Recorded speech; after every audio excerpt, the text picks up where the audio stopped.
మెదక్ జిల్లా వెల్దుర్తి మండలంలోని పట్టణంలో వైష్ణవి కిరాణా దుకాణంలో రేషన్ బియ్యం అక్రమంగా నిల్వ ఉంచిన ఘటనపై కేసు నమోదు చేసి విచారణ జరుపుతున్నట్లు civil supply inspector Sai Kumar తెలిపారు. గ్రామానికి చెందిన కైలాస శ్రీనివాస్ వైష్ణవి కిరాణా దుకాణంలో సోమవారం పోలీసులు దాడి చేయగా సుమారు 3 క్వింటాల రేషన్ బియ్యం అక్రమంగా నిల్వ ఉంచినట్లు గుర్తించారన్నారు.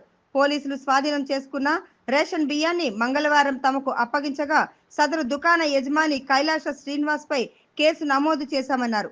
రేషన్ కార్డు లబ్ధిదారుల నుంచి తక్కువ ధరకు బియ్యాన్ని కొనుగోలు చేసి మార్కెట్లో ఎక్కువ ధరకు అమ్ముతున్నట్లు గుర్తించామన్నారు.